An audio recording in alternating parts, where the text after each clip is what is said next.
Hello students, दी NEP physics YouTube channel के इस नए क्लास में आपका स्वागत है। आज के इस क्लास में हम हमारे DSC fourth semester physics BSc के यूनिट नंबर 3 को कंप्लीट करने वाले हैं। उसके अनदर क्लास को आज हम यहाँ पे लेके आए हैं, यूनिट नंबर 3 के, जिसका टाइटल है डिफ्रैक्शन। मोस्टली यूनिट में हम लोग डिफ्रैक्शन या विवर्तन को पढ़ रहे हैं। इससे पिछले क्लास तक आप लोगों ने सिंगल स्लिट फ्राउनहोफर डिफ्रैक्शन क्या होता है और डबल स्लिट फ्राउनहोफर डिफ्रैक्शन क्या होता है उसके बारे में जानकारी आपने अच्छे से एक्वायर कर ली होगी। आप लोगों ने वो वीडियो देख लिया होगा। तो क्योंकि उसी पे आधारित अब हमें डिफ्रैक्शन ग्रेटिंग, एक जो डिवाइस है, उसके मेन बेसिक फंडामेंटल कंसेप्ट की ओर बढ़ना है। और एक टॉपिक जो आपके यूनिट नंबर 3 के सिलेबस में लिखा है कि एन स्लिटों द्वारा विवर्तन, उसके बारे में जानना है। तो है मिलता जुलता, एक जैसा आपको लगेगा, बट हम एन स्लिटों द्वारा विवर्तन देख रहे हैं। सबसे पहले हम लोगों ने एक स्लिट के द्वारा कैसे फ्राउनहोफर विवर्तन होता है उसको स्टडी किया, उसका फॉर्मूला डिराइव करके लेके आया। और प्रीवियस क्लास में डुअल स्लिट से कैसे फ्राउनहोफर विवर्तन होता है उसको हम लोगों ने लेके आया। अब स्लिटों की संख्या यदि मैं बढ़ाते जाऊंगा तो बढ़ाते बढ़ाते यदि हम लोग मल्टीपल स्लिट अगर ले लेते हैं, उसी को हम लोग बोलते हैं कि एन स्लिटों से विवर्तन।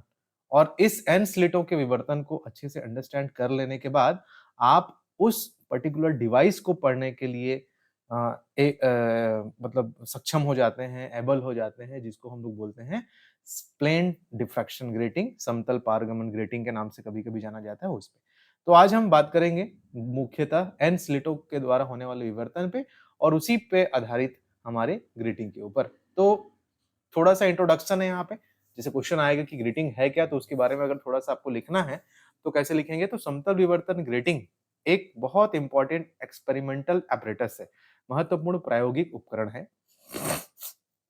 इसका इन्वेंशन किया था जोसेफ फ्राउनहोफर ने, है ना। वो फ्राउनहोफर जो आप पढ़ रहे हैं ना, वो एक पर्टिकुलर व्यक्ति का नाम है। तो जोसेफ फ्राउनहोफर ने इसको बनाया था, जिसमें एक समान चौड़ाई की अनेक समांतर स्लिटें खींची होती हैं। मतलब इसको बनाने का अगर मैं कॉमन सामान्य बोलचाल की भाषा में आपको समझाऊं तो ये होता है कि कांच की प्लेट लेते हैं, कांच की प्लेट पे हम लोग बहुत बारीक बारीक बारीक बारीक रेखाएं खींचते हैं डायमंड वगैरह की सहायता से।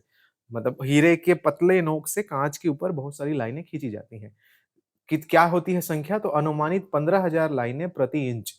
2.5 सेंटीमीटर का जो आपका विड्थ होता है, जो एरिया होता है, उसमें लगभग 15,000 लाइनें खींची होती हैं।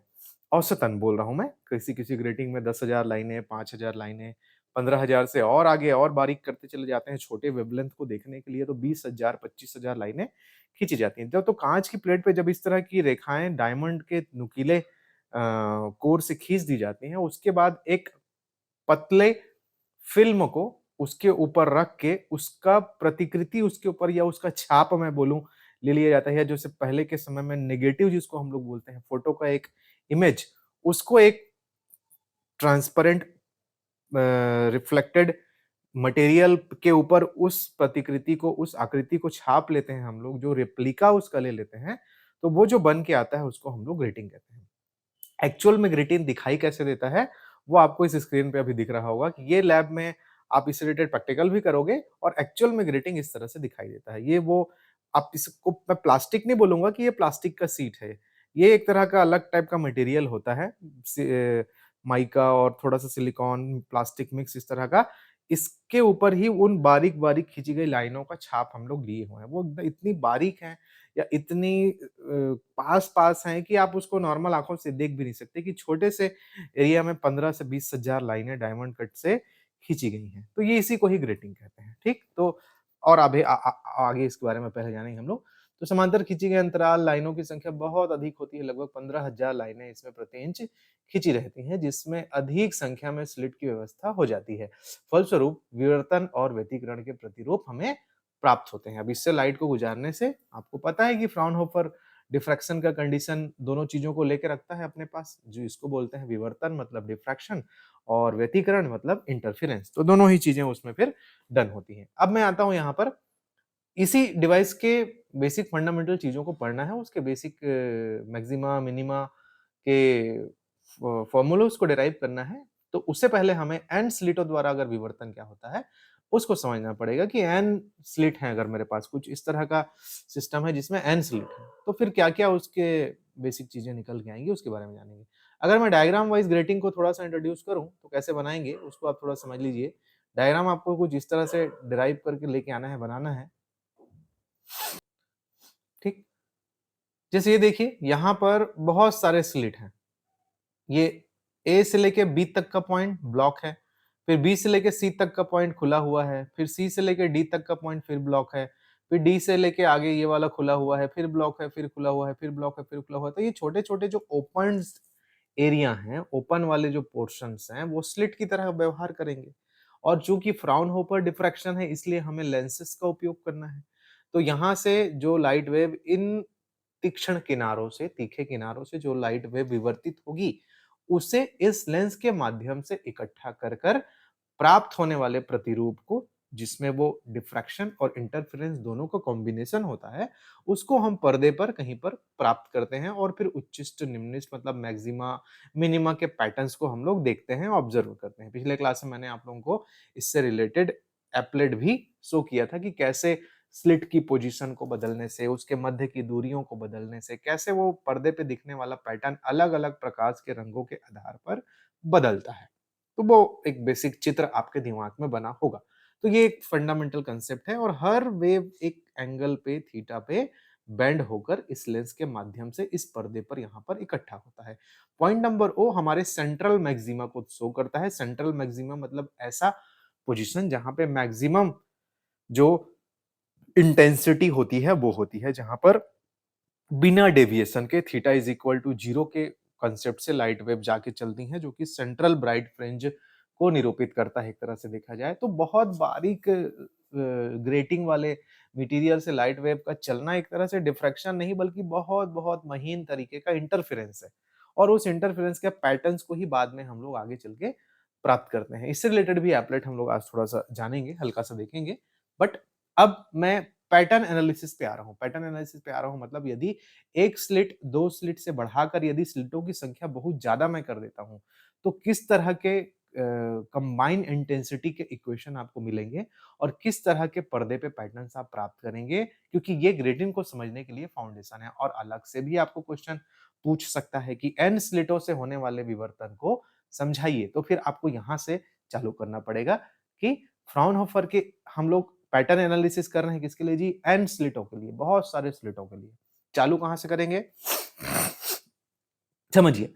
चूंकि फ्राउनहोफर के एकल स्लिट, जो सिंगल स्लिट एक्सपेरिमेंट में जिसकी स्लिट चौड़ाई ए हो, जो स्लिट का विड्थ ए, इससे पहले का पहला वाला क्लास जिसमें अपन जाने थे, उस सिंगल एक तो स्लिट से यदि कोई लाइट वेव थीटा कोण पर आगे ट्रेवल करती है तो जो टोटल एम्पलीट्यूड होता है, आयाम, वो ये निकल के आता है। ये आपने पढ़ा है वहां पर कि ए नॉट साइन अल्फा बटे अल्फा। अब ये कहां से आ रहा है, इस पे कंफ्यूजन नहीं होना चाहिए आपको, क्योंकि आपने सिंगल स्लिट का वीडियो देख लिया है, उसको समझ लिया है। अगर नहीं जानते, डायरेक्ट ये वीडियो देख रहे हैं, तो प्लीज आप वहां जाके उसकी डेप एनालिसिस को पहले कर लीजिए, क्योंकि यहां से लेके पिछले दो वीडियो लगातार एक दूसरे से रिलेटेड है। ठीक है, ओके।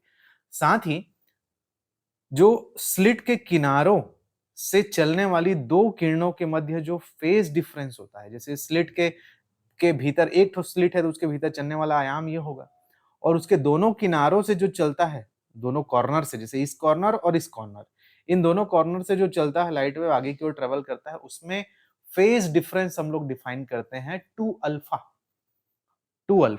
जो कि कैलकुलेशन के लिए इजी पड़ता है। इसलिए पिछले क्लास में मैंने आपको बताया था कि 2 अल्फा, उसको दोनों कोर के नाम से आप ऐसा याद करके चल लीजिए, वो ले लेते हैं हम लोग।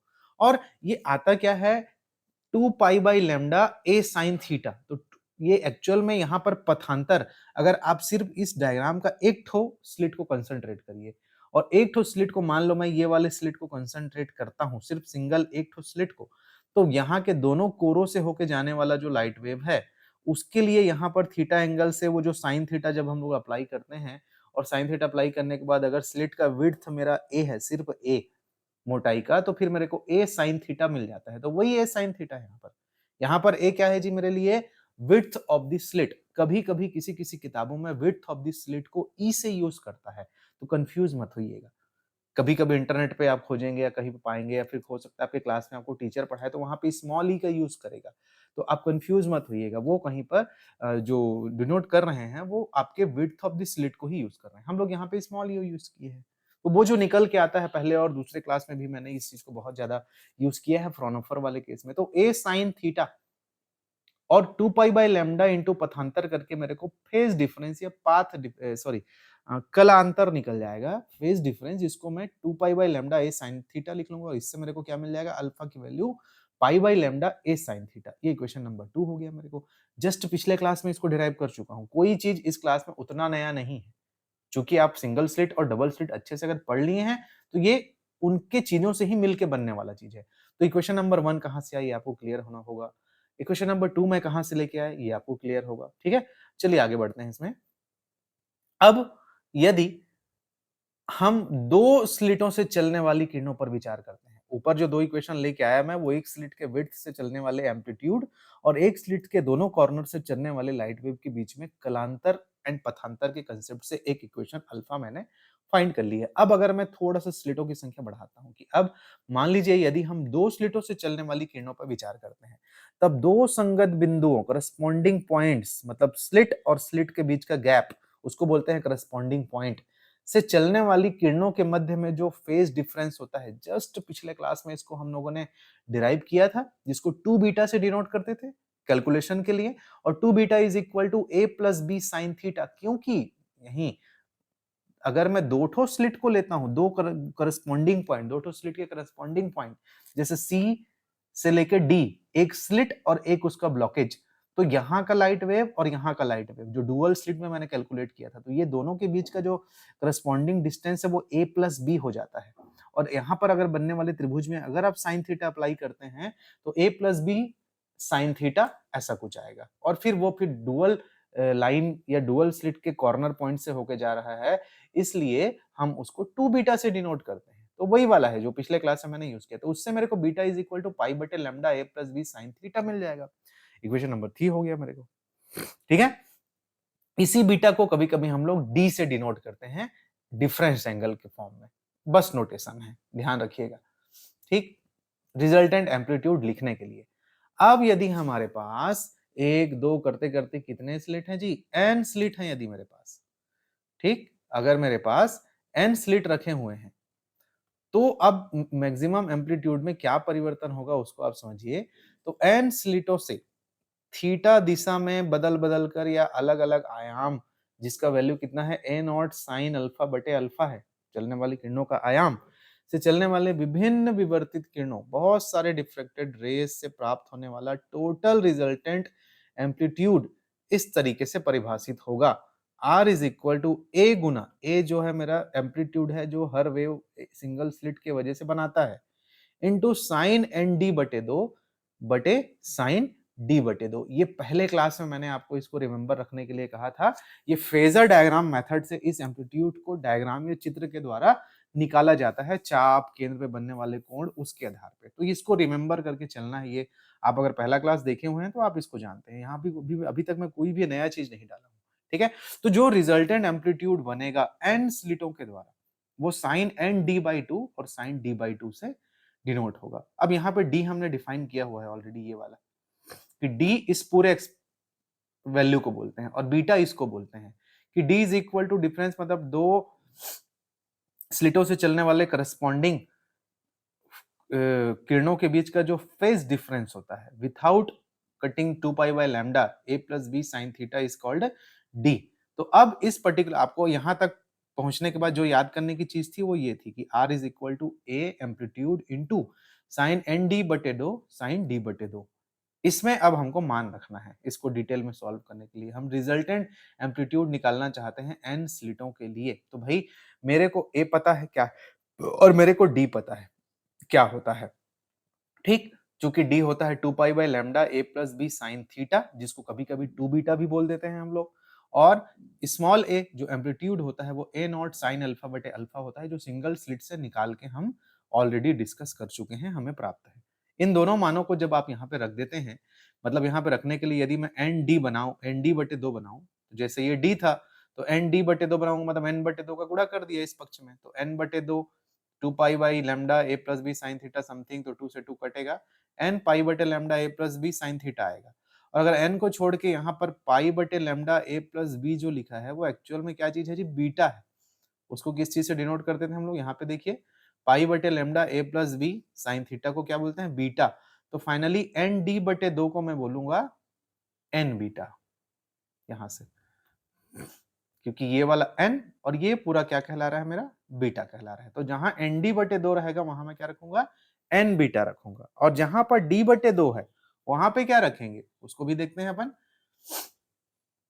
तब कुल आयाम मेरा क्या बन जाएगा, जब कुल आयाम मेरा क्या बन जाएगा उसको देखें, तो d बटे 2 को क्या बोलोगे उसको भी समझ लो। देखो d क्या है, ये है।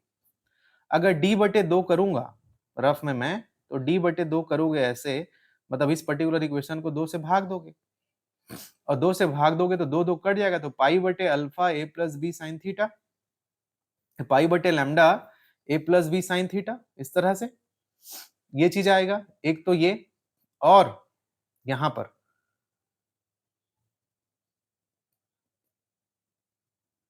ये वाला, ठीक है, जो कि फिर से क्या मिलेगा जी, आपको बीटा मिलेगा कि पाई बटे लैम्डा ए प्लस बी साइन थीटा, 2 जब कट जाता है तो, है ना।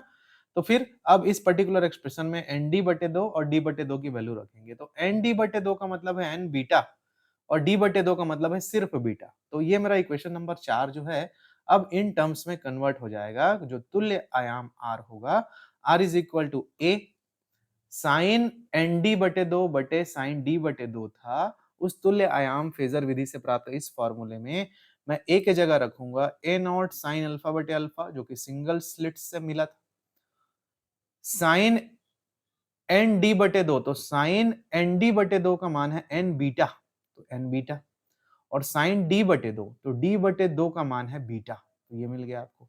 ये क्या है, रिजल्टेंट एम्पलीट्यूड है। तो परिणामी तीव्रता क्या होगी, चूंकि तीव्रता आयाम के वर्ग के समानुपाती होती है, तो I is equal to my r square, so finally you have a naught sine square alpha बटे अल्फा स्क्वायर, ये वाला term, sine square N beta बटे साइन स्क्वायर बीटा।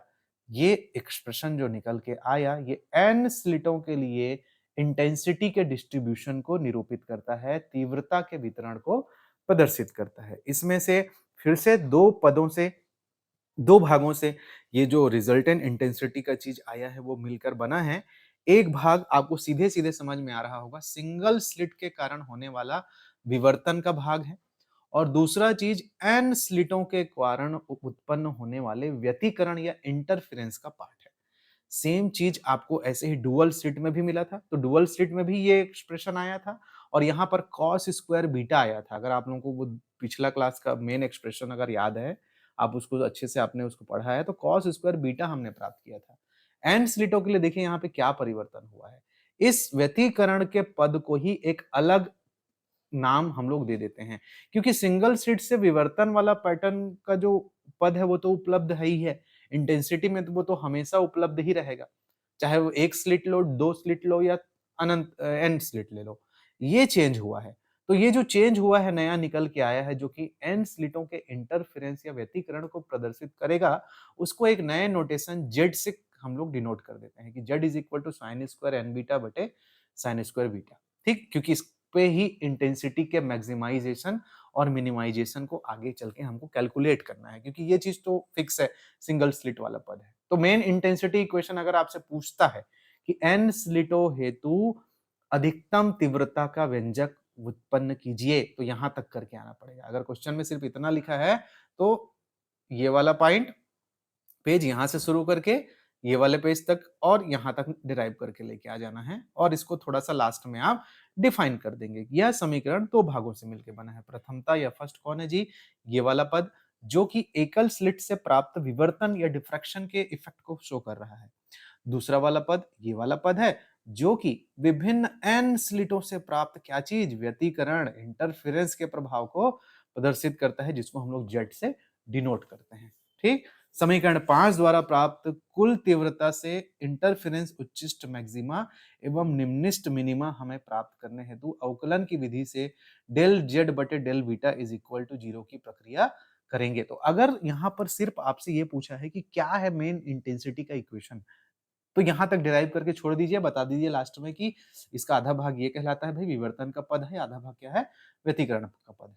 अब आगे हमको अपने मेन ग्रीटिंग को पढ़ने के लिए इसके पैटर्न को एनालिसिस करना है, तो उसके आधार पे अगर ये और बड़े मार्क्स में आया है या पूछा है कि नहीं इंटरफेरेंस की इंटेंसिटी के बारे में भी चर्चा कीजिए, तो फिर इंटरफेरेंस के पद में जो इक्वेशन आया है जिसका जो जो लिखा है साइन स्क्वायर एन बीटा बटे साइन स्क्वायर बीटा, इस पर्टिकुलर पद का उच्चिष्ट और निम्निष्ट ज्ञात करना है अवकलन की विधि से। तो भाई अवकलन या डिफरेंशिएशन के मेथड में जब हम किसी फंक्शन का मैक्सिमा या मिनिमा कैलकुलेट करते हैं तो क्या करते हैं, हम पर्टिकुलर इक्वेशन को एक बार डेरिवेट करके उसको जीरो के बराबर रखते हैं और जीरो मैक्सिमा या मिनिमा के लिए dy by d x is equal to zero, और फिर वो पॉइंट्स फाइंड करते हैं जहां पर वो मैक्सिमा है या मिनिमा है। तो वो पॉइंट्स मुझे ढूंढना है पैटर्न में, कहाँ पे मैक्सिमा होगा कहाँ पे मिनिमा होगा। तो वही यहाँ पे बोल रहे हैं कि इस स्पेसिफिक टर्म को यदि मैंने जेड नाम दिया है तो अब मैं डी जेड बटे डी बीटा, क्योंकि उसका ऑपरेटर क्या है बीटा है, इज इक्वल टू जीरो करके वो बिंदु ढूंढूंगा जहां जहां पर मेरे को मैक्सिमा और मिनिमा के सिचुएशन मेरे को मिल सकते हैं। तो जनरल इक्वेशन जब रहता है मैथमेटिक्स का तो उसको तो डबल डेरिवेटिव निकाल के जो पॉइंट मिलते हैं उसको चेक कर लेते हैं कि जीरो से बड़ा है या जीरो से छोटा है। जीरो से छोटा होता है तो मैक्सिमा बोल देते हो, जीरो से बड़ा होता है तो मिनिमा बोल देते हो, जस्ट रिवर्स होता है। लेकिन यहाँ पे ग्राफ पैटर्न मिलेगा, चित्र मिलेगा, कभी कहीं चमकीला, कहीं डार्क, कहीं बहुत ऊंचा हाइट वाला ब्राइट, कहीं बहुत नीचा ब्राइट। तो उस चीज को हम लोग निकालेंगे ट्रिग्नोमेट्री जनरल सॉल्यूशन मेथड से कि जो पॉइंट मिलेगा उसका व्यापक हल क्या होता है और वो स्पेस में किन किन एंगल पे अलग अलग बिहेवियर शो करता है। तो यहाँ तक पहुंचना आसान है, आप पहुंच सकते हैं इजी।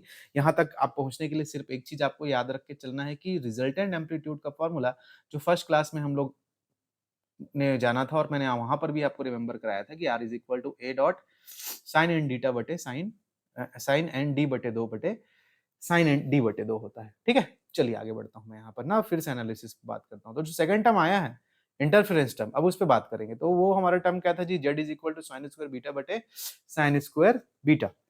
ठीक है, Z square sorry Z is equal to sine square N beta बटे साइन स्क्वायर बीटा। बीटा क्या है दिमाग में होना चाहिए ना, beta is a phase difference between two slits के रिलेशन से, और आपका जेड क्या है वो इंटरफेरेंस टर्म है। इसका एक बार अवकलन करना है और उस पद को जीरो के बराबर करना है। तो दो फलन है जी, दो फलनों का भागफल है, एक फलन है साइन स्क्वायर एन बीटा, एक फलन है साइन स्क्वायर बीटा। तो दो फलनों के भागफल के लिए अवकलन गुणांक, दूसरा वैसी रहेगा, पहले का अवकलन होगा बीच में माइनस पहला वैसी रहेगा, दूसरे का अवकलन होगा बटे दूसरे का होल स्क्वायर होगा। तो वैसे ही जमा दिया मैंने, इसको देख लीजिए ध्यान से, सेम वैसे ही है। अब ये वैसे ही है, इसका अवकलन करेंगे तो ये फलन का फलन है, साइन स्क्वायर एन बीटा का अवकलन करना है। तो टी स्क्वायर मतलब टी स्क्वायर का 2t और dt बटे डी एक्स। तो साइन स्क्वायर एन बीटा का 2 साइन एन बीटा और साइन एन बीटा का कॉस एन बीटा भी आएगा, तो ये आ गया।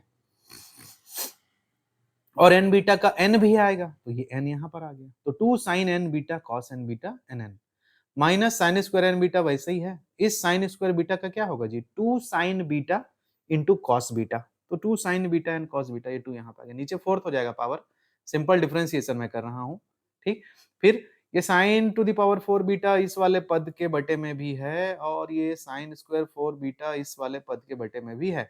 कर देते हैं, जितना दोनों पदों से मिनिमाइज होगा उसको करेंगे। तो यहाँ पर से जब आप इसको इसके बटे में करोगे तो ये वाला दो ठो इससे कट जाएगा, इसके बटे में करोगे तो एक ठो साइन बीटा इससे कट जाएगा। तो यहाँ पे नीचे में दो ठो बचेगा, यहाँ पर तीन ठो बचेगा। जो तीन बचेगा साइन क्यूब बीटा बचेगा, उसको सेट करूंगा। तो 2n साइन एन बीटा ये वाला और कॉस एन बीटा उसके बटे में ये 2 साइन स्क्वायर एन बीटा और साइन बीटा बटे साइन स्क्वायर बीटा ये वाला एक ठो कट चुका है ना, तो साइन स्क्वायर बीटा एक बटे साइन स्क्वायर बीटा और इंटू कॉस बीटा बटे साइन बीटा, ऐसे हमने जमा लिया इसको। सिमिलरली यहाँ क्या मिलेगा आपको, देखिए ये साइन स्क्वायर बीटा और 2n sign square N beta, ऊपर नीचे साइन स्क्वायर एन बीटा का मल्टीप्लाई कर लिया। ये कॉस एन बीटा अपनी जगह पर था, ये साइन स्क्वायर बीटा अपनी जगह पर है। Minus 2 sine square N beta बटे साइन स्क्वायर बीटा, ठीक, ये वाला पद और कॉस बीटा बटे साइन बीटा ये भी अपनी जगह पर है। ये बैलेंस की है ना यहाँ पर। अब ये मैथमेटिकल कैलकुलेशन है, मुझे कैसे पता चलेगा वाला कोई सवाल ही नहीं है, आपको एक बार इसको बना के चलना पड़ेगा और ये इसी तरीके से बनता है। उस स्टेप्स को आपको याद रख के चलना पड़ेगा। सॉल्व करते समय यहाँ पर सेट एडजस्टमेंट करने की सावधानियां आपको बरतनी ही है। अब ऐसा लिख लेने के बाद दोनों पदों में से कुछ कॉमन आता है, जी हाँ, 2 sin स्क्वायर n बीटा बटे sin स्क्वायर बीटा, ब्रैकेट में n cos बटे sin को मैं लिखूंगा cot n beta minus cos बटे sin को मैं लिखूंगा cot बीटा। तो भाई ये सेम चीज को कॉमन निकालने के लिए हमने यहाँ पे sin square sin n beta से मल्टीप्लाई किया, तो इन रूप में ये डिफरेंशिएशन मिला। अब चूंकि मैक्सिमा और मिनिमा के लिए डेल जेड डी जेड बटे del beta is equal to 0 करना है, तो इस वाले इक्वेशन को मैक्सिमा या मिनिमा के लिए 0 के बराबर रखूंगा, फिर एनालिसिस चालू होगा आपका।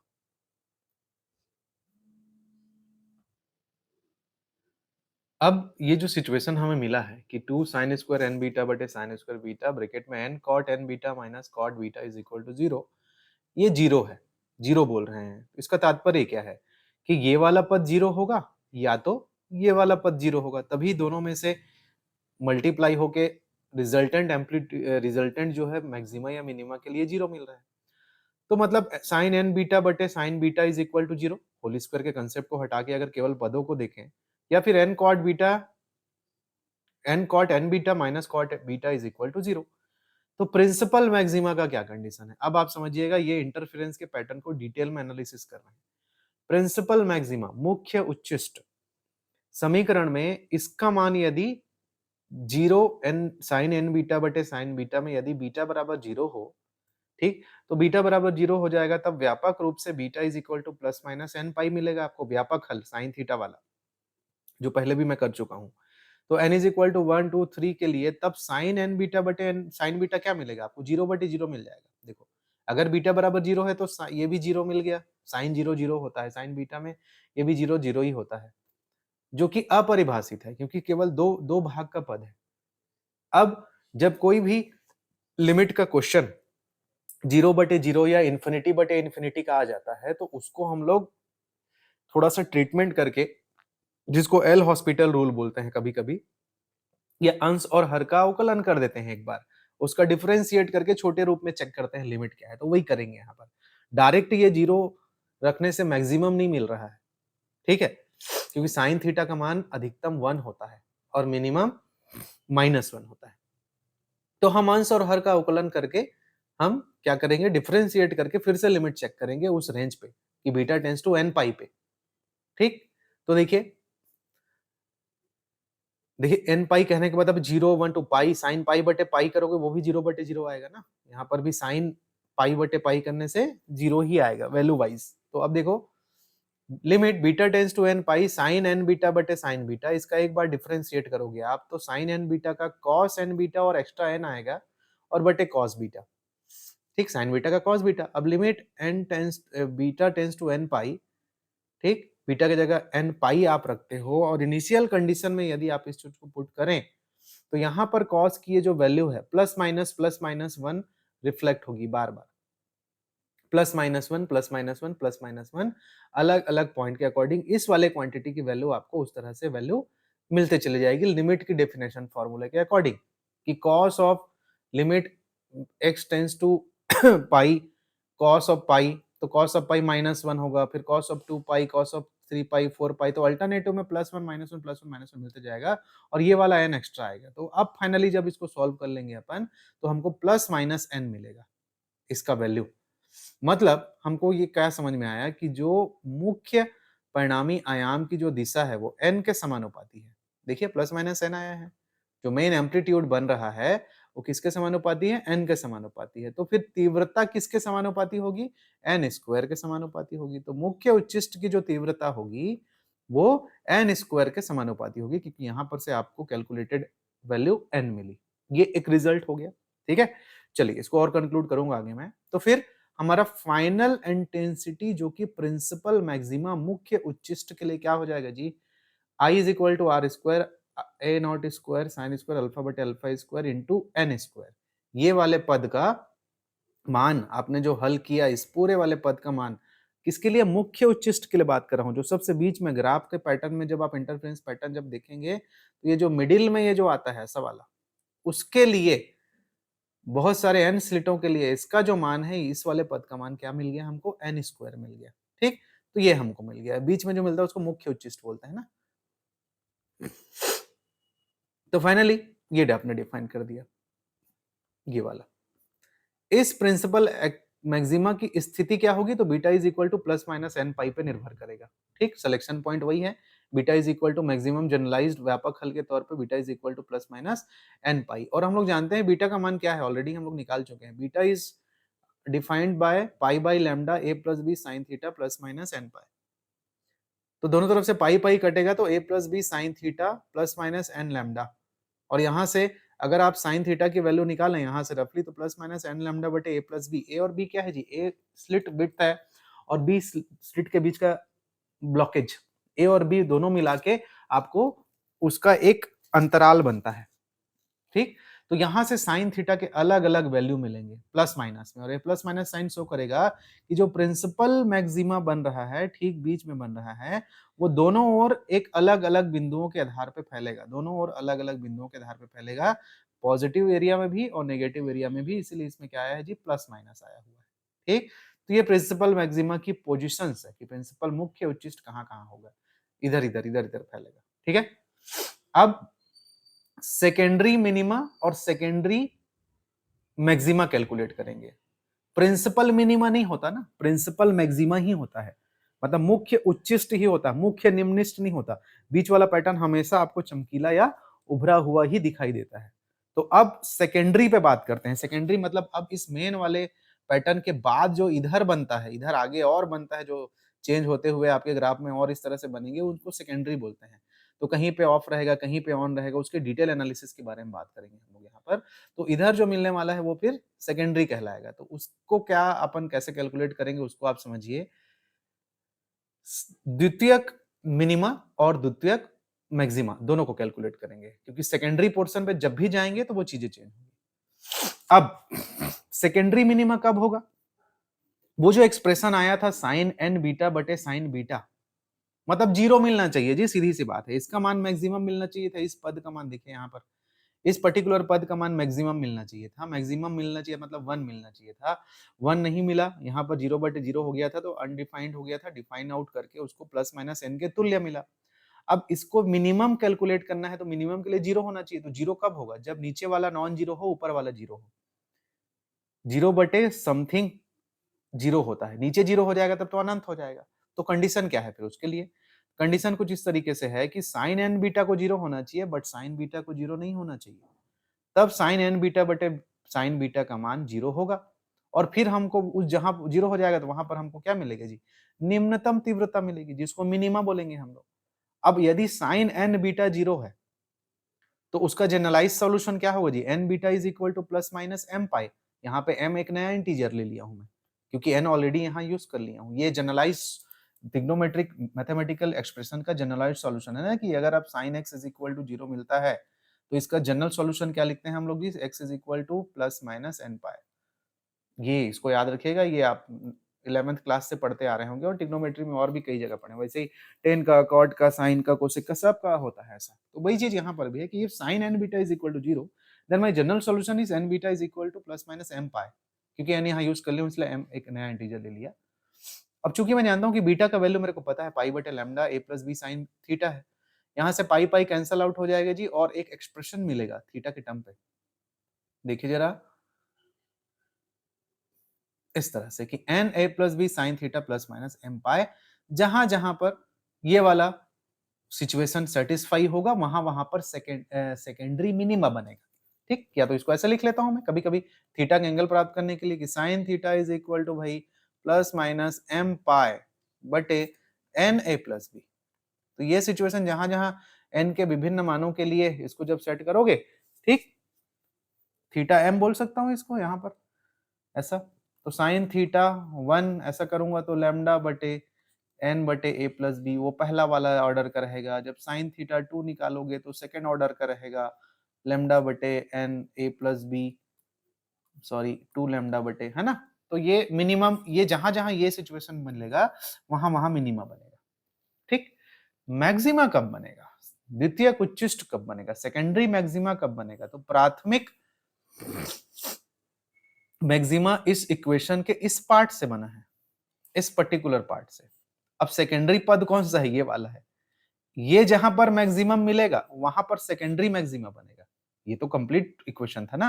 अभी ये 0 हो तो हमने एनालिसिस किया था इतना, उससे हमको प्राथमिक उच्चिष्ट मिला और उसका निम्निष्ट सेकेंडरी फॉर्म में मिला। अब ये वाला पद आपको सेकेंडरी मैक्सिमा प्रदान करेगा। तो सेकेंडरी मैक्सिमा के लिए क्या कंडीशन होगा? सेकेंडरी मैक्सिमा के लिए द्वितीयक उच्चिष्ट के लिए n cot beta n cot n beta minus cot beta is equal to 0 होना चाहिए, जो दिया है सिचुएशन उसके अकॉर्डिंग। इस समीकरण के जो मूल होंगे, इस समीकरण को जब आप हल करोगे तो इसका जो रूट्स प्राप्त करोगे आप, beta is equal to N pi के मान के अलावा, क्योंकि beta is equal to N pi के लिए आपको मुख्य उच्चिष्ट मिल चुका है, जो कि ये है, ये मुख्य उच्चिष्ट है, जो कि beta is equal to N pi के लिए है। Beta is equal to N pi के अलावा जो एंगल्स मिलेंगे, जो कि इस पर्टिकुलर इक्वेशन को सेटिस्फाई करेगा और इसका मूल रहेगा, इसका रूट रहेगा, वहां पर द्वितीय क्रम के मैक्सिमा प्राप्त करें मिलेंगे आपको, जिसको हम लोग क्या बोलते हैं? सेकेंडरी मैक्सिमा बोलते हैं। ठीक, इसकी तीव्रता मुख्य तीव्रता से क्या होती है? कम होती है। इसकी तीव्रता प्रिंसिपल मैक्सिमा से कम होती है। तो अब कैसे निकलेगा कि साइन स्क्वायर एन बीटा बटे साइन स्क्वायर बीटा का मान, जब इसका मान क्या हो, इसका मान निकालना है, जब इसका मान इस कंडीशन के आधार पे निकालना है, मतलब इसका मान निकालिए इस पर्टिकुलर इक्वेशन का जबकि कंडीशन ऐसा दिया हो, ये है सेकेंडरी मैक्सिमा निकालने का कंडीशन। तो फिर अब इसको जब मैं सॉल्व करूंगा इस पर्टिकुलर एक्सप्रेशन को इसका उपयोग करके, तो फिर अगर मैं साइन स्क्वायर एन बीटा बटे साइन स्क्वायर बीटा कैसे लिख सकता हूँ? 1 upon cosec square N beta, इस स्क्वायर वाले पद को 1 sine square beta, 1 cosec square N beta को सर्वसम्मिका से 1 plus cot square N beta लिख सकता हूँ, 1 अपॉन साइन स्क्वायर बीटा वैसा ही है। क्यों चेंज कर रहा हूं? उस दिए हुए शर्त को कहीं ना कहीं मेरे को फिट करना है, ये शर्त है। अगर मैं एन स्क्वायर का मल्टीप्लाई कर दूं तो एन स्क्वायर बटे n square plus n square cot square N beta into 1 upon sine square beta, ये आ जाएगा। क्यों किया? क्योंकि n square cot square N beta के जगह मैं कॉट स्क्वायर बीटा रख सकता हूं। तो ये वाला पद n square cot square beta के जगह मैं कॉट स्क्वायर बीटा जो वैल्यू है वो हम पुट कर सकते हैं यहाँ पर। ठीक, तो फाइनली ये वाला देखिए कि n square cot square N beta के जगह मैं क्या पुट कर सकता हूँ जी? कॉट बीटा, क्योंकि ये शर्त को लेके चल रहा हूँ, इसके आधार पे इसको सॉल्व कर रहा हूँ, तो इस आधार पे ये लिख सकता हूँ। तो ये इक्वेशन क्या मिल जाएगा मेरे को? ऊपर वाला इक्वेशन देखिए जरा, मेरे को मिल जाएगा n square plus cot square beta, उसके जगह cot square beta into 1 upon sine square beta. थोड़ा सा सिंप्लीफाई करेंगे, कॉस बाई साइन लिखेंगे, something of that, cross multiply करेंगे, ये मिलेगा, और n square sine square beta plus इस कॉस स्क्वायर बीटा को मैं 1 माइनस साइन स्क्वायर बीटा लिख सकता हूँ, और नीचे अंश और हर में उस चीज को सेटअप करने के बाद n square 1 plus n square minus 1 sine square beta, इस तरह का एक्सप्रेशन आपको मिलेगा। अब मेन इक्वेशन, जो मेन समीकरण आया था मेरा, जो इंटेंसिटी का equation I is equal to this much air into इतना, उसमें sine square N beta sine square beta का मान उस शर्त के आधार पर जब cos square n cot n beta minus cot beta is equal to 0 हो, पे मुझे मिला है इतना समथिंग, जो सॉल्व किया हूं मैं। तो इस मेन मेरे इक्वेशन में, ये वाले इक्वेशन में इसका मान मैंने निकाला है उस पर्टिकुलर सिचुएशन पे जिसका मान मुझे मिला है अभी, जो सॉल्व करके मैंने प्राप्त किया इतना। तो उस पर्टिकुलर इंटेंसिटी इक्वेशन में जब मैं इतना गुना ऑफ समथिंग मुख्य उच्चिष्ट का इतना गुना पुट कर दूंगा, जो मुझे मिलेगा उसको मैं क्या बोलूंगा? सेकेंडरी मैक्सिमा बोलूंगा। तो देखिए इसका ही इतना गुना है ना, इसका ही इतना गुना है, और ये एन क्या है जी? Number of line on grating. Beta क्या है जी? फेज डिफरेंस, जिसका मान A plus B sine theta पे डिपेंड करता है ना, वो तो निकाले हुए हैं हम लोग। तो ये जो इंटेंसिटी आई निकल के आएगी वो सेकेंडरी मैक्सिमा को डिनोट करेगी, और इसका मान हमेशा मुख्य उच्चिष्ट से कम होता है। ठीक है, ये निकल के आ गया। समीकरण 6 और 7 से स्पष्ट है हमारा, सातवां ये वाला समीकरण, ये वाला, ये जो इक्वेशन ये निकल के आया। छठवां कहां है जी? मेन वाला समीकरण, ये वाला प्रिंसिपल मैक्सिमा का, ये प्रिंसिपल मैक्सिमा का समीकरण है, जो एन स्क्वायर के बराबर होता है। वो नॉर्मल कंडीशन में इस तरीके से इस वाले सिचुएशन को मैक्सिमाइज करके निकाले तो एन के समानुपाती हुआ, तो एन स्क्वायर के अकॉर्डिंग वो आया इंटेंसिटी के लिए, और जब सेकेंडरी मैक्सिमा के लिए आपने कैलकुलेट किया तो ये आया समीकरण नंबर 7। इन दोनों समीकरणों को आप जब ध्यान से देखते हैं तो आप पाते हैं कि द्वितीयक जो उच्चिष्ट की तीव्रता है वो n स्क्वायर बटे 1 plus n square minus 1 sine square beta के समानुपाती है, सेकेंडरी मैक्सिमा, तथा मुख्य उच्चिष्ट की जो तीव्रता है n स्क्वायर के समानुपाती है ना? यही तो फर्क है। इस फॉर्मूले में इतना आया है सेकेंडरी मैक्सिमा के लिए, और प्रिंसिपल मैक्सिमा के लिए, मुख्य उच्चिष्ट के लिए यहाँ पर सिर्फ n स्क्वायर आया है, ये वाला देखिए। तो दोनों में इतना ही गुना का फर्क है, तो ये छोटा हुआ ना, ये ज्यादा बड़ी क्वांटिटी हो गई, डिवाइड वाली है, तो ऑब्वियस है ये छोटी क्वांटिटी मिलेगी, मतलब ये इंटेंसिटी छोटी मिलने वाली है। तो दोनों का तुलना कर लेते हैं। दोनों का तुलना करने के लिए हम क्या कर लेंगे, दोनों को बटे कर लिए कि सेकेंडरी उच्चिष्ट की तीव्रता बटे मुख्य उच्चिष्ट की तीव्रता, मतलब एन स्क्वायर बटे एन स्क्वायर, और ऊपर में बटे में भी एन स्क्वायर, तो एन स्क्वायर कट जाएगा, तो 1/1 plus n square minus 1 sine square beta मिलेगा। यहाँ से आपको क्या रिलेशन मिलता है, देखिए जरा। यदि आप n का मान बढ़ाते हो, मतलब ग्रेटिंग में खींची गई लाइनों, अवरोधों की संख्या, स्लिटों की संख्या बढ़ाते हैं, तो द्वितीयक उच्चिष्ट का मान कम होगा। ये इनवर्स रिलेशन है ना, ऐसा इनवर्स रिलेशन है, ऐसा डायरेक्ट रिलेशन है। यदि ग्रेटिंग में खींची गई लाइनों की संख्या बढ़ाते हैं तो द्वितीयक उच्चिष्ट का मान कम होगा, और प्राथमिक उच्चिष्ट जो बीच का इंटेंसिटी का पैटर्न दिखाई दे रहा है वो बढ़ेगा।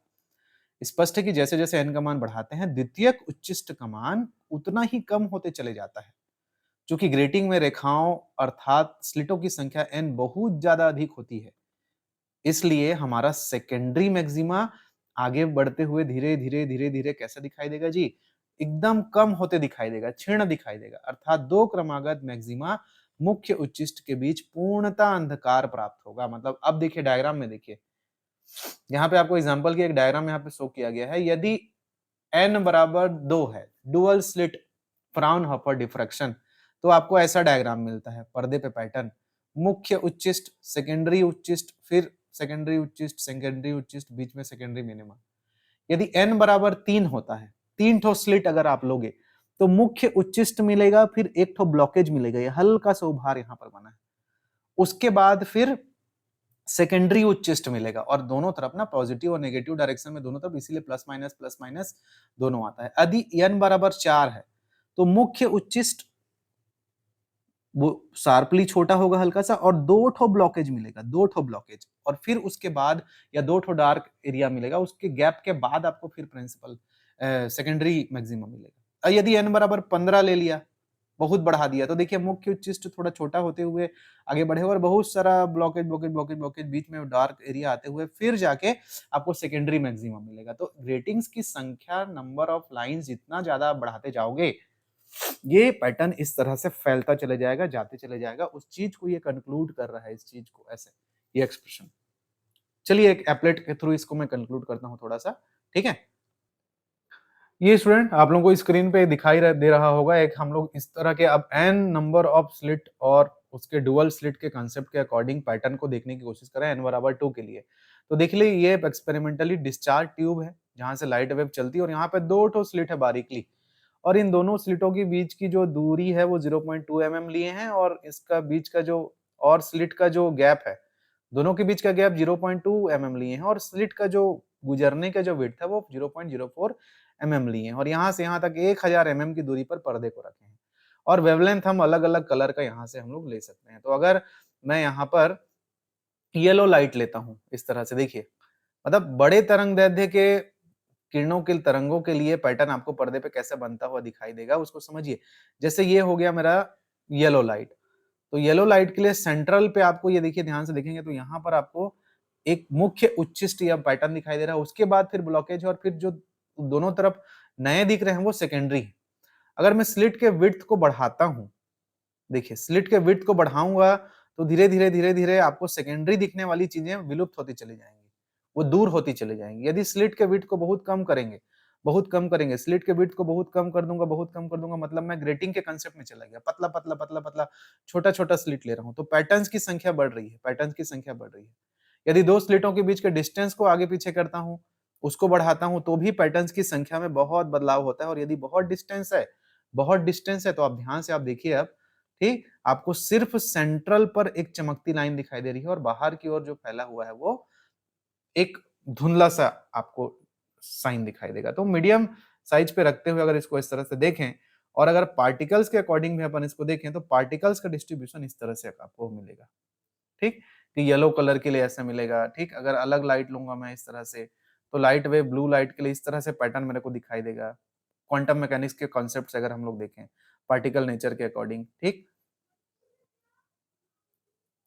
कोई सा चमकता हुआ लाइट मैं लेता हूँ तो आपको समझ में आएगा कि वो पैटर्न कैसे बनता है। ये देखिए, तो सेंट्रल पे मुख्य उच्चिष्ट होता है कहने का तात्पर्य क्या है? सेंट्रल पे मुख्य उच्चिष्ट होता है कहने का तात्पर्य ऐसा लाइट दिखाई देगा पर्दे पे पैटर्न। उसके बाद ये गैप है और वो गैप होने के बाद आपको फिर ये थोड़ा-सा ब्राइट वाला दिखाएगा, ये सेकेंडरी उच्चिष्ट है। और ये बीच का जो काला भाग है ना, ये निम्निष्ठ है, सेकेंडरी निम्निष्ठ। क्योंकि प्रिंसिपल निम्निष्ठ नहीं होता है, प्रिंसिपल मिनिमा नहीं होता है, सेकेंडरी मिनिमा ही होता है। तो सेकेंडरी मिनिमा यहाँ पर है। फिर सेकेंडरी आपका मैक्सिमा है, फिर उसके बाद मिनिमा मिलेगा सेकेंडरी लेवल का, और फिर उसके बाद मैक्सिमा मिलेगा अलग ऑर्डर का। ये प्रथम क्रम का है, ये द्वितीय क्रम का है, या तृतीय क्रम का। तो आगे जाते जाएंगे तो आपको वो जो पैटर्न्स है वो धीरे धीरे इंटेंसिटी उसकी कम होती चली जाएगी अलग अलग लाइट के कलर्स के अकॉर्डिंग। तो वेव के अकॉर्डिंग लीजिए या फिर आप उसको पार्टिकल के अकॉर्डिंग लीजिए, आपको इस तरह के पैटर्न दिखाई देते हैं। और इसी में अगर मैं स्लिटों की संख्या बढ़ाऊंगा तो वो वाला फिर जो पिछले क्लास में हम लोगों ने इस चीज को जाना था वो समझ में आ जाएगा, ठीक? इसको ग्राफिकल तरीके से समझेंगे तो इस तरह का सिचुएशन आपको मिलेगा, इस तरह का ग्राफ आपको देखने को मिलेगा, इस तरह से, ठीक? ग्राफ के अकॉर्डिंग अगर आप इसमें चलें तो इस तरह का ग्राफ आपको मिलते चले जाएगा। वो जो पैटर्न हम लोग समझते हैं, जानते हैं, उसके अकॉर्डिंग, ठीक? कि कैसे वो ग्राफिकल एरिया के अकॉर्डिंग बढ़ता है, कैसे विड्थ को आगे पीछे करेंगे तो पैटर्न कैसे दिखेगा और ग्राफ कैसे दिखेगा, इस तरह से। तो ये इसको स्पेक्ट्रोस्कोपी के फील्ड में बहुत ज्यादा ऑब्जर्व करते हैं। ये देखिए, ऐसा वाला डायग्राम हम लोग बनाए थे ना, ठीक? डुअल के लिए, ट्रिपल के लिए, तो ये उसकी इंटेंसिटी को डिनोट करता है और फिर ऐसे जाते हुए वो चेंज हो जाता है, या उसकी बदलाव को आप अच्छे से समझ सकते हैं। तो ये उस चीज को डिनोट करता है। आई होप थोड़ा सा आपको अंडरस्टैंडिंग इसके थ्रू आया होगा। आगे बढ़ते हैं, चलिए हमारे मैथमेटिकल कैलकुलेशन की ओर। ओके, तो ये डायग्राम रफली आपको थोड़ा-सा बना के अगर आना है तो आप इन सारे पूरे कंक्लूजन्स को बता सकते हैं एन स्लिटों के लिए। तो यहाँ तक हम लोगों ने एन स्लिटों के बारे में सारी चीज़ों को डिस्कस किया कि एन स्लिटों का क्वेश्चन अगर आता है कि एन स्लिटों से विवर्तन को समझाइए और उसकी मुख्य तीव्रता का व्यंजक ज्ञात कीजिए, तो यहाँ तक पहुँच के आपको इस एक्सप्रेशन को निकालना है। फिर इसके पैटर्न एनालिसिस को करने के लिए इस पद को छोड़ते हुए इस अलग पद के बारे में ही डिस्कस करना है अलग-अलग पैमानों के आधार पर, जिसमें 2 भाग हैं। दूसरे भाग को हम लोग डिस्कस करते हैं मुख्य उच्चिष्ट के लिए और सेकेंडरी मिनिमा और सेकेंडरी मैक्सिमा के लिए। तो वहां तक करके सारा मैथमेटिकल पोर्शन इस पर्टिकुलर कैलकुलेशन का पार्ट है, उसको आपको करके आना पड़ेगा। अब आपको अगर यहाँ तक आप अच्छे से कर लेते हैं, इस चीजों को अच्छे से समझ लेते हैं, तो फिर स्पेसिफिक तरीके से ग्रेटिंग के बारे में कैसे इन चीजों का यूज करेंगे उसके बारे में अपन अब नेक्स्ट स्लाइड में बात करने वाले हैं यहाँ पर, ठीक है? तो यहाँ तक का कंक्लूजन आई होप मैंने आपको अच्छे से समझाने की कोशिश की है, आप अंडरस्टैंड किए होंगे इस चीज को। अब ग्रेटिंग के कंसेप्ट में आते हैं। तो ग्रेटिंग के कंसेप्ट में आने से पहले, चूंकि ग्रेटिंग बहुत पॉपुलर है एग्जामिनर के लिए और वो क्वेश्चन डेफिनेटली उससे देगा, तो सबसे पहले मैंने क्वेश्चन लिख दिया है कि अगर परीक्षा में क्वेश्चन आएगा तो किस तरह से आएगा। तो बहुत सारे टॉपिक्स के कॉम्बिनेशन को लेते हुए एक बड़ा क्वेश्चन है जो कि डिफरेंट यूनिवर्सिटीज में बहुत बार पूछा गया है। जैसे सपोज उदाहरण के लिए कि समतल विवर्तन ग्रेटिंग क्या है, बेसिक। तो वो पहले ही इस क्लास के शुरू होते ही जो आधा पैराग्राफ का जो हम लोग लिखे हैं उसको आप लिख दीजिए, बस उतना काफी है। ग्रेटिंग अंतराल को परिभाषित कीजिए। ग्रेटिंग अंतराल कहने का मतलब है कि एक स्लिट के बीच का जो विड्थ है वो, और उन 2 स्लिटों के बीच का जो गैप है, मतलब ए और बी, इन दोनों को जोड़ के जो रेंज आता है, 2 करस्पॉन्डिंग पॉइंट्स के बीच का जो डिस्टेंस आता है, उसको हम लोग ग्रेटिंग एलिमेंट या ग्रेटिंग अंतराल बोलते हैं, ए प्लस बी। आपको पता है ना ए और बी क्या है? ए है स्लिट के बीच की दूरी और बी है उस स्लिट के बीच का ब्लॉकेज। तो 2 करस्पॉन्डिंग पॉइंट्स, इस पॉइंट नंबर ए और पॉइंट नंबर सी के बीच की जो दूरी है उसी को ग्रेटिंग अंतराल बोलते हैं। एक ओपन एरिया, एक ब्लॉक एरिया। तो वो ग्रेटिंग अंतराल को परिभाषित कीजिए, बस इतना परिभाषित करना है। ग्रेटिंग की बनावट तथा सिद्धांत पर चर्चा करते हुए द्वितीयक उच्चिष्ट और निम्निष्ठ हेतु आवश्यक शर्त उत्पन्न कीजिए, साथ ही केंद्रीय उच्चिष्ट की चौड़ाई ज्ञात कीजिए। तो इस तरह से क्वेश्चन आता है स्टूडेंट्स ना कि what is plane diffraction grating, define grating element, give the construction and discuss its theory. किस सिद्धांत पे ये काम करता है? derive the condition for secondary maxima and minima, also discuss about the central maxima and width of the central maxima। तो इस तरह से ये ग्रेटिंग का क्वेश्चन आपको रिफ्लेक्ट होगा। ऐसे ही बड़े साइज में आएगा नहीं बोल रहा हूँ, ये 2-3 कंसेप्ट को लेते हुए सब चीज़ों को अपने आप में इंक्लूड किया हुआ है। तो आप कैसे उसको सॉल्व करेंगे, किस तरह से चीज़ों को वहाँ पे पेपर में लिख के आएँगे, उसको आप अब इससे पहले जो एंड स्लिट का डिफ्रैक्शन पढ़े हैं, उसके आधार पर उसको कंक्लूड करिएगा। डायग्राम वही रहेगा जो पहले पेज पे बना था, तो यही डायग्राम आपको बनाना है इस तरह से। बहुत सारे स्लिट्स हैं जिसमें एक स्लिट्स के बीच का गैप ए है और उसके अगला जो गैपिंग है, ब्लॉकेज है वो बी है। तो ए प्लस बी मिलकर ग्रेटिंग इंटरवल बनता है और इसका मान ग्रेटिंग्स पर खींची गई रेखाओं के जस्ट व्युत्क्रमानुपाती होता है। ग्रेटिंग अंतराल का मान ग्रेटिंग पर खींची गई लाइनों के जस्ट व्युत्क्रमानुपाती होता है। मतलब यदि ग्रेटिंग पर आपका 100 लाइन खींचा हुआ है तो उसका 1/100 कर दूंगा तो वो वही मेरा ग्रेटिंग का एलिमेंट कहलाएगा। ठीक, वो न्यूमेरिकल में आगे समझ में आएगा। तो ये इस तरह से है जी, यही लाइट वेव थीटा एंगल बनाते हुए इस तरह से ट्रेवल कर रही है। मान लो मैं यहाँ पर सिर्फ इन दो पॉइंट्स को कंसंट्रेट करता हूँ यहाँ से यहाँ तक को, तो ए सी एन एक त्रिभुज बन रहा है। कई बार हम लोग सिंगल स्लिट डबल स्लिट में बना चुके हैं। वहां पे साइन थीटा लगा होगा यहाँ पर, या फिर मैं थीटा एंगल पे अगर मैं पार्ट डिफरेंस देखूं तो सी एन मेरा पार्ट डिफरेंस है, ये वाला सी से एन जो है पार्ट डिफरेंस। यदि सी एन डिफ्लेक्ट नहीं होता केवल यहाँ से यहाँ तक के लिए केवल एक स्लिट को देखते हुए, तो लाइट वेव सीधे सीधे चले जाती है और सीधे सीधे जाकर सेंट्रल एरिया पर वो अपना जो पैटर्न है उसको बनाती है। लेकिन नहीं, यहाँ पर इस तरह से इस किनारों से, इस तीखे किनारों से वो बेंडिंग हुई है। तो ए से लेके सी तक के बिंदु तक जो बेंडिंग होने लाइट वेव के लिए पाथ डिफरेंस सी एन है। ठीक, तो पथांतर C N is equal to A C sine theta. ठीक, यहाँ पे इस छोटे से त्रिभुज में थीटा बनेगा, उसका साइन अप्लाई करोगे तो c N is equal to A C sine theta, और ए से सी तक की वैल्यू ए प्लस बी है।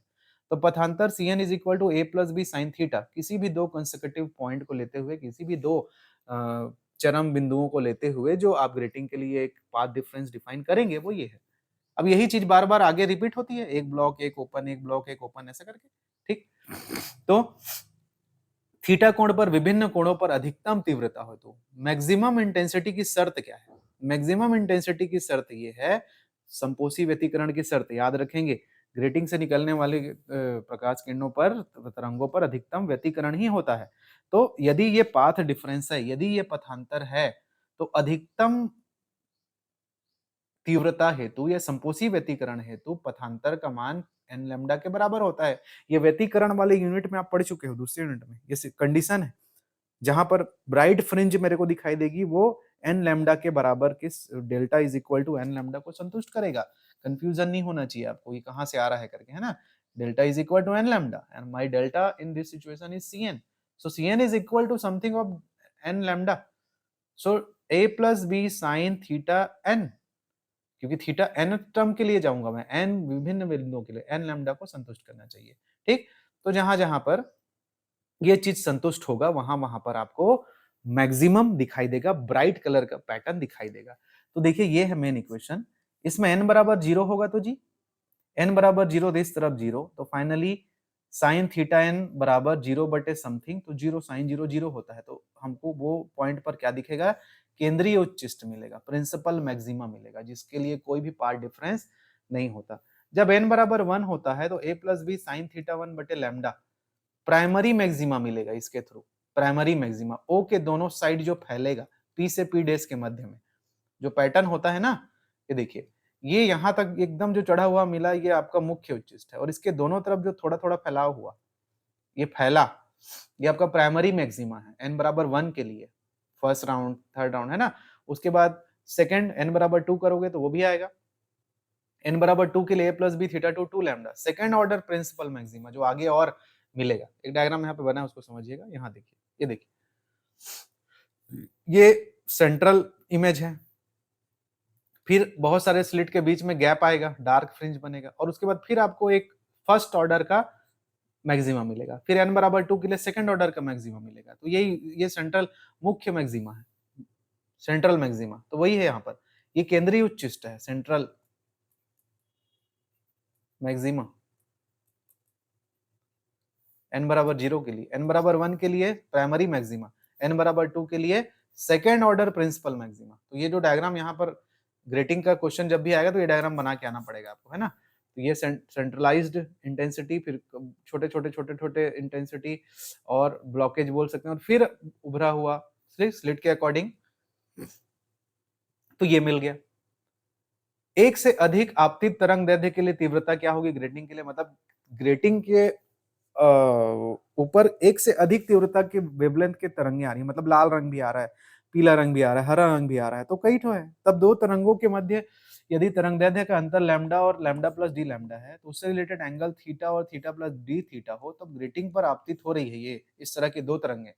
तो भाई एक तो नॉर्मल कंडीशन है प्रथम क्रम हेतु n बराबर 1 के लिए, n बराबर प्रथम ऑर्डर का, फर्स्ट ऑर्डर का पैटर्न दो अलग अलग रंगों के लिए, पहले रंग के लिए ये, दूसरे रंग के लिए ये मिलेगा। ये है ना फॉर्मूला, पहले क्रम का पहले रंग के लिए ये, दूसरे रंग का ये मिलेगा।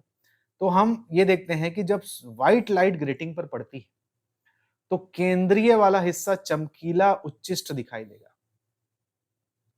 और उसके दोनों तरफ अलग अलग तरंगदैर्ध्य के संगत स्पेक्ट्रम रंगीन पैटर्न प्राप्त होंगे। मतलब मिडिल में आपको दिखाई देगा वो सफेद रंग दिखाई देगा और उसके दोनों तरफ आपको रेनबो जैसे दिखाई देता है, जैसे इंद्रधनुष दिखाई देता है, वैसे ही कलरफुल पैटर्न दिखाई देगा। और वो किसके फर्क की वजह से रहेगा? इस डी लैम्डा के फर्क की वजह से, कि हर आने वाले लाइट वेव का वेवलेंथ अलग अलग होता है, इसलिए वो अलग अलग एंगल पर क्या होगा? डिफ्रैक्ट होगा और इंटरफेरेंस पैटर्न के अकॉर्डिंग फिर वो कलर आपको दिखाई देगा। तो व्हाइट लाइट को यदि आप ग्रेटिंग में से गुजारोगे, ग्रेटिंग के प्लेट में से गुजारोगे, तो फिर वो सेंट्रल चमकीला एक कॉमन व्हाइट कलर का और फिर दोनों तरफ पैटर्न दिखाई देगा, ये है उसका। तो अलग अलग फॉर्म में है, तो इस तरह से एक कंक्लूजन यहाँ पे आएगा व्हाइट लाइट में ग्रेटिंग कैसे बिहेव करेगा वो चीज। अब सेकेंडरी मैक्सिमा और मिनिमा निकालेंगे। प्राइमरी तो निकाल लिए, सेकेंडरी मैक्सिमा और मिनिमा कैसे निकालोगे? जो आगे मैक्सिमा और मिनिमा के फॉर्म में आएगा। तो जो विवर्तन का कोण है उसमें थोड़ा सा भी आप चेंजेस करोगे ना, डी थीटा भी बढ़ाओगे, तो बिंदु ए से सी तक के मध्य जो पथांतर है वो लैम्डा बटे एन गुना बढ़ जाएगा। देखिए ये जो एक ये स्लिट था और ये उसके बीच का ब्लॉकेज, इन दोनों को जोड़े तो ये बना ग्रेटिंग एलिमेंट। तो अगर थोड़ा सा भी हम लोग एंगल को चेंज करते हैं, थीटा को चेंज करते हैं डी थीटा में, तो इनके बीच जो पाथ डिफरेंस था वो एन टाइम आपका बढ़ जाएगा। एन मतलब मान लो यहाँ दो स्लिट है, अभी तो दो ही स्लिट है, दो ठो करस्पॉन्डिंग पॉइंट है, कहने का मतलब दो ठो करस्पॉन्डिंग पॉइंट है। तो यहाँ पर जो उसका जो पाथ डिफरेंस है वो लैम्डा बाई टू हो जाएगा, आधा यहाँ के लिए आधा यहाँ के लिए। मतलब टोटल कितना है? टोटल लैम्डा है सिर्फ, एक मोनोक्रोमेटिक लाइट इसमें जो ट्रेवल करके जा रही है वो। तो वैसे ही हम यहां से लैम्डा बाई टू चलेगा, यहां से लैम्डा बाई टू चलेगा, तो path difference lambda by two जहां पर एक दूसरे को कट करेंगे, एक दूसरे के प्रभाव को जीरो कर देंगे और इसलिए वहां पर आपको मिनिमम मिलेगा, वहां पे आपको डार्क एरिया मिलेगा। ठीक, तो ए से सी के बीच का जो किरणें इस पथांतर से आगे चलेंगी वो आगे जाके डार्क फ्रिंज बनाएगी, तो उसको फिर आप क्या बोलेंगे? इतना गुना मिनिमम मिलेगा। तो फिर आगे चलने वाले पैटर्न के अकॉर्डिंग लैम्डा बाई एन है, तो 2 lambda by N, 3 lambda by N, डेस करते N minus 1 lambda by N पर क्या मिलेगा आपको? मिनिमा मिलेगा। वो मिनिमम एरिया दिखते चले जाएगा, अर्थात एन माइनस 1 सेकेंडरी मिनिमा आपको मिलेगा और एन माइनस 2 सेकेंडरी मैक्सिमा मिलेगा, जो कि दो संगत मुख्य उच्चिष्ट प्रिंसिपल मैक्सिमा के दोनों ओर प्राप्त होते हैं, जिसकी चर्चा आप पहले यहां पर कर चुके हो, एन बराबर 1 टू 0 से, क्योंकि ये प्रिंसिपल है और ये दोनों तरफ उसका जो मिल रहा है वो वाला है। तो चित्र में ये आपका इंटेंसिटी है जो कि लैम्डा बाई एन के विड्थ से बढ़ा, ये सेंट्रल इमेज हो गया। फिर आपको मिनिमा मिनिमा मिनिमा मिनिमा मिलेगा, तो वो मिनिमा मिनिमा कहाँ से मिल रहा है? इसके आधार पर 2 lambda by N, 3 lambda by n, n minus 1 lambda by n के पास वहां पे मिनिमम मिल रहा है। फिर उसके बाद आप आगे बढ़ेंगे तो फिर आपको मैक्सिमा का कंडीशन मिलेगा, तो ऐसे मिलेगा। फिर वही चीज आगे चलते चलते जब तक इंटेंसिटी बहुत डाउन आउट नहीं हो जाती, आपको ये ग्रेटिंग का डायग्राम ये मिलने वाला है। तो ये ग्रेटिंग के आउटपुट चित्र का आउटपुट पैटर्न का डायग्राम है कि कैसे ग्रेटिंग से जब गुजरता है तो कैसे दिखाई देता है। तो ये इसका मिनिमा मैक्सिमा का डिस्कशन है। अब थोड़ा सा इसका एंगुलर विड्थ भी पूछता है पेपर में कि विड्थ क्या होगा आपके, ये न्यूमेरिकल के लिए बता रहा हूं ना, क्योंकि बहुत सारे न्यूमेरिकल्स के क्वेश्चन आपको डिफरेंट कॉम्पिटिटिव एग्जाम्स में और आपके बीएससी के क्वेश्चंस में भी आता ही है। तो width of the central maximum मतलब D theta lambda by N है, देखिए चित्र में इधर लैम्डा बाई एन, इधर लैम्डा बाई एन, तो विड्थ क्या हो जाएगी जी? यहां से यहां तक का जो सेंट्रल मैक्सिमा जो बनता है उसका विड्थ क्या है? तो भाई दोनों का वो डबल कर दो बस, तो 2 लैम्डा बाई एन। डायग्राम से आपको अच्छे से क्लियर हो रहा होगा। तो क्वेश्चन अगर आता है कभी कभी कि इतना तरंग दैर्ध्य का प्रकाश इतने संख्या वाले ग्रेटिंग से गुजर रहा है, तो केंद्रीय उच्चिष्ट की मोटाई बताइए, बस इतना ही। तो 2 लैम्डा बाई एन बस आपको पता होना चाहिए, और लैम्डा आपको दिया रहेगा प्रश्न में, और ग्रेटिंग में कितने लाइन खींची है वो भी दिया रहेगा। आपको सिर्फ पूछेगा तो अगर ऐसा है तो सेंट्रल उच्चिष्ट या सेंट्रल मैक्सिमम की विड्थ कितनी है बताइए, तो फार्मूला ये है 2 लैम्डा बाई एन। क्लियर है? तो इसको याद करके रखना है ना उसके न्यूमेरिकल के लिए, मे बी ऐसा इजी न्यूमेरिकल आए तो आप बना लीजिएगा। कई बार स्टूडेंट गेट आउट वो अपने माइंड से कंसेप्ट कर ही नहीं पाते, इसलिए वो बन नहीं पाता है, तो ध्यान रखेंगे। हाफ एंगुलर विड्थ भी पूछता है बार बार कि हाफ एंगुलर विड्थ क्या है, तो उसको निकालने का तरीका बहुत ईजी है। पहले ऑर्डर के लिए a plus B sine theta n n lambda होता है, मैं जानता हूँ, और थोड़ा सा मैं एंगल को बढ़ाऊं डी थीटा एन के अकॉर्डिंग, तो एन लैम्डा प्लस थोड़ा सा एंगल को जब बढ़ाते हैं तो पाथ डिफरेंस कैसे बदलता है जी, अभी डिस्कस किए हम लोग, है ना, कैसे बदलता है पाथ डिफरेंस, लैम्डा बटे एन बदलता है, ठीक, थोड़ा सा जब बढ़ाओगे स्लिट के अकॉर्डिंग, तो फिर ये इक्वेशन मिल गया, ये वाला। अब इन दोनों इक्वेशंस का हेल्प से इसको दोनों को तुलना करना है हमको, कि जब थोड़ा सा हम लोग एंगुलर विड्थ निकाल रहे हैं, मतलब एंगल को जब चेंज किए तो कितना मोटाई का चेंज हुआ, तो दोनों को तुलना कर लो। यहाँ पे रखे, ये साइन ए प्लस बी का फॉर्मूला लग गया, ये डिवाइड कर लिए, ये कैलकुलेशन है, मैथमेटिकल कैलकुलेशन, और फिर फाइनली इस सब को डी थीटा एन, जो कि थोड़ा सा एंगल डिफ्रैक्शन होगा बहुत पतली स्लिट से, छोटा रहेगा इसलिए इसका वैल्यू 1, इसका वैल्यू सिर्फ इतना, तो फाइनली ये वाला एक्सप्रेशन को ऐसा लिखूंगा, और फाइनली इस डी थीटा एन की वैल्यू में ऐसा निकालूंगा, ठीक। तो ये एक्सप्रेशन आपको डिनोट करेगा angular half width of the nth order principal maxima, numerical के लिए है ये, अगर पूछता है तो, मतलब n जब बढ़ेगा तो डी थीटा एन घटेगा, इस प्रकार n के बढ़ने से सेंट्रल मैक्सिमा और अधिक शार्प होते चले जाता है, मतलब जितना ज्यादा ग्रेटिंग में लाइन खींचा रहेगा तो दिखने वाली लाइनें उतनी पतली पतली दिखाई देंगी, ऐसा कह सकते हैं, ठीक है। और एक इंपॉर्टेंट टॉपिक कि ग्रेटिंग पर उपस्थित अधिकतम क्रम क्या होगा, पैटर्न जो बनेगा उसका अधिकतम क्रम क्या होगा, बहुत ज्यादा इंपॉर्टेंट है न्यूमेरिकल के लिए, इसको जरूर ध्यान रखिएगा, ठीक। मतलब ग्रेटिंग से प्रकाश को जब गुजारोगे तो कितने ऑर्डर का पैटर्न दिखाई देगा, कितने ऑर्डर तक पैटर्न दिखाई देगा, इस चीज को वो पूछ रहा है, उस चीज को एग्जाम में आता भी है क्वेश्चन, और उस चीज को आपको रिमेंबर करके भी चलना है। तो भाई ग्रेटिंग के लिए nth ऑर्डर का जो प्रिंसिपल मैक्सिमम का सिचुएशन ये है, a plus B sine theta is equal to n lambda, ये अधिकतम कब होगा, जब थीटा का मान कितना हो, पाई बाई 2 होगा, क्योंकि साइन थीटा का मान 90 में ही 1 होता है। तो इस कंडीशन में इस फॉर्मूले से आपको क्या मिलेगा, देखिए तब n मैक्सिमम हो जाएगा, तब a plus B sine pi by 2 is equal to n maximum lambda, मतलब n मैक्सिमम कितना होगा, a प्लस बी बटे लैम्डा, ठीक। तो ये फॉर्मूला आप याद रखिएगा, इसका बहुत यूज है, मैं एक एग्जाम न्यूमेरिकल से भी इस चीज को आपको बताऊंगा। न्यूमेरिकल सॉल्व करने के लिए कुछ इंपॉर्टेंट रिलेशन जो आपको याद करके चलने हैं। ग्रेटिंग इंटरवल का मतलब होता है ग्रेटिंग में खींची गई लाइनों की संख्या, मतलब a plus b is equal to 1 upon n, या फिर n is equal to 1 upon a plus b के तुल्य होता है। a क्या है, स्लिट की गैप, b क्या है, उसके बीच की ब्लॉकेज, ठीक। विभेदन क्षमता मतलब n इंटू n होता है, स्मॉल n है आपका क्रम, और कैपिटल N है खींची गई लाइनों की संख्या। क्रम कहां से निकलेगा, इस फॉर्मूले से निकलेगा।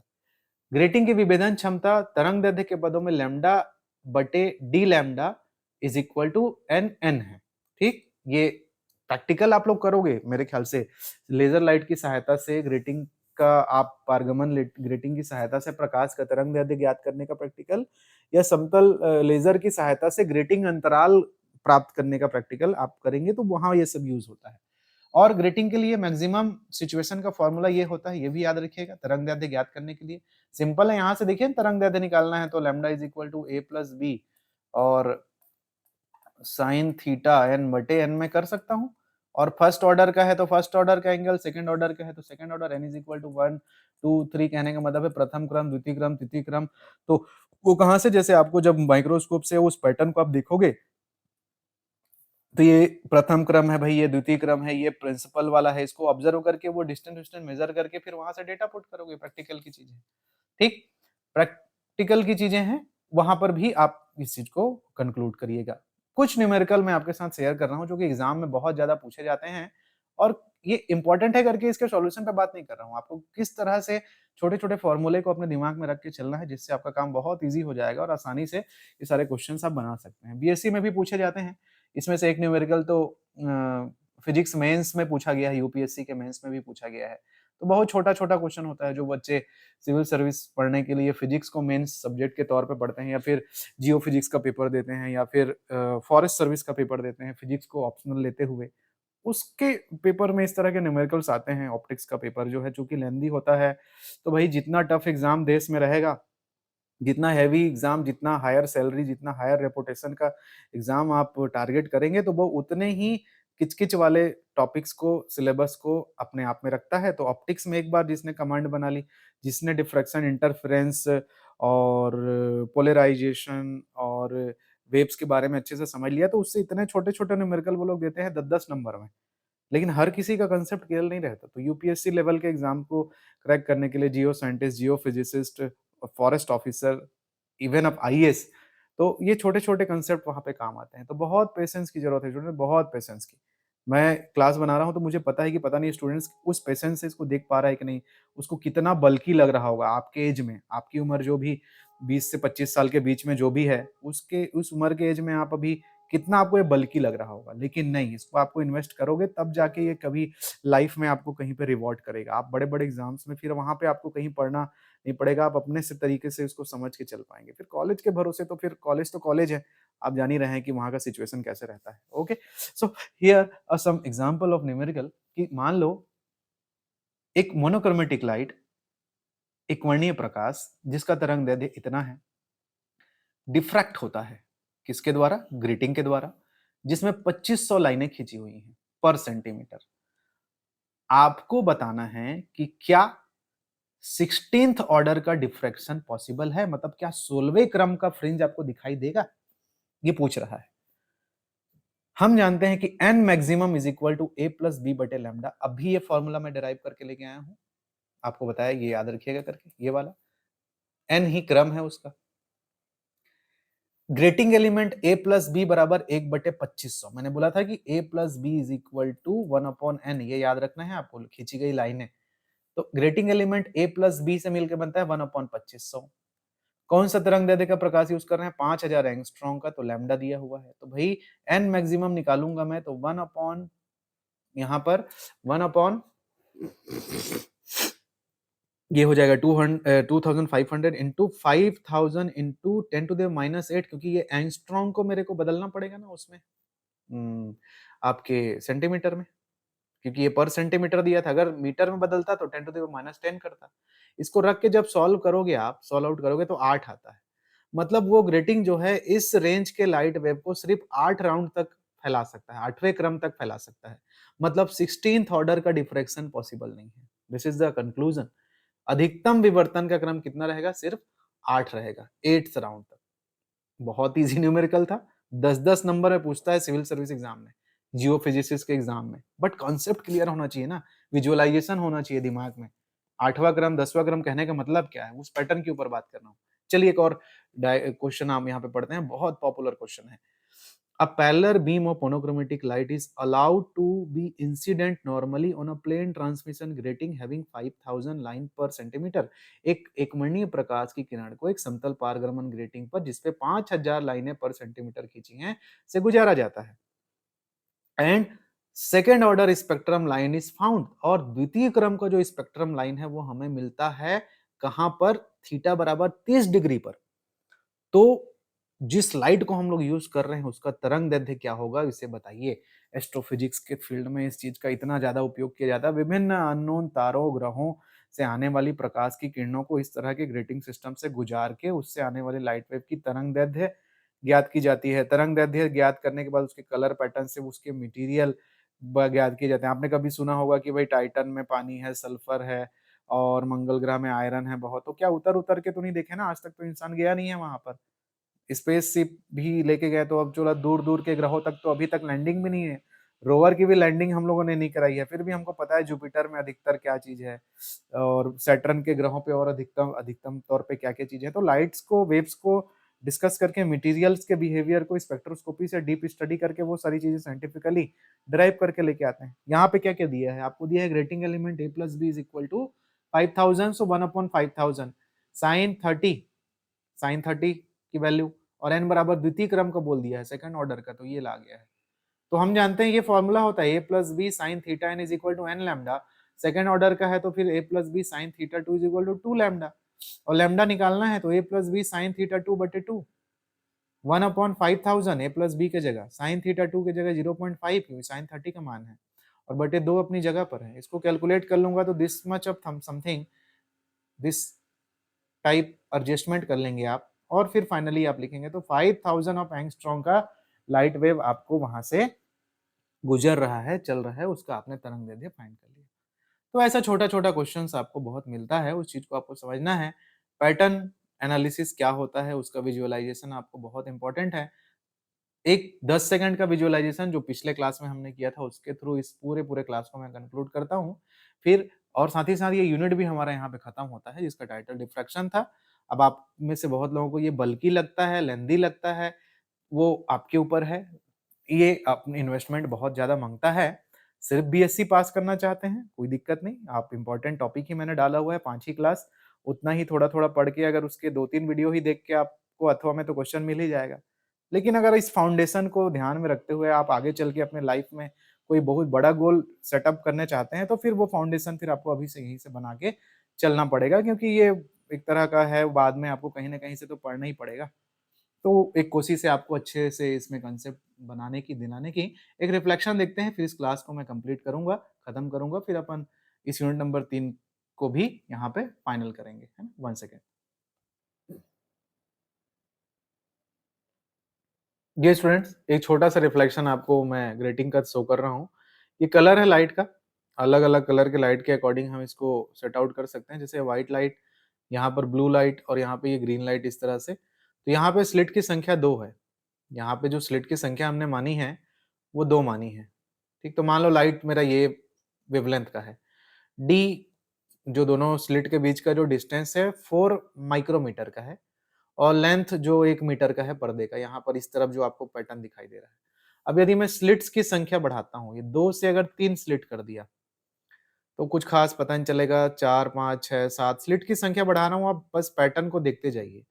पैटर्न को आप देखते जाएँगे तो आपको जो दूर-दूर छोर वाले जो चीज़ें हैं, वो कम होती चली जाएँगी और सेंट्रल की ही जो ब्राइटनेस है, वो ही बस दिखती चली जाएगी और पैटर्न में बदलाव होते आप देखते जाएँगे। अभी तक मैं 100 यहाँ पर 100 स्लिट्स तक हम लोग यहाँ पे पहुँच गए हैं। अब मान लीजिए मैं यहाँ पर और मैनुअली बढ़ाता हूँ कि 500 स्लिट अगर मैं कर देता हूँ, 500 स्लिट, तो 500 स्लिट के साथ ये किस तरह से आपका पैटर्न शो करता है, वो उसको शो कर रहा है। और बढ़ाता हूँ अगर मैं इसको, ठीक? कि जैसे 2500 जो लाइनें अगर उसमें हम लोग खींचे हुए हैं इस तरह से, ठीक? और अलग-अलग लाइनों के अकॉर्डिंग उसके डिफ्रैक्शन को अगर हम लोग देखें, अलग-अलग पैटर्न के अकॉर्डिंग, तो क्या डिफ्रैक्शन होगा, क्या चेंजेस होगा, वो उस चीज़ को बताते चलेगा अलग-अलग वेवलेंथ के अकॉर्डिंग। तो आप देखेंगे हमेशा कि सेंट्रल पे आपको जो सबसे बीच सेंट्रल पे जो दिखाई दे रहा है वो सेंट्रल मैक्सिमा है, ये वाला पैटर्न।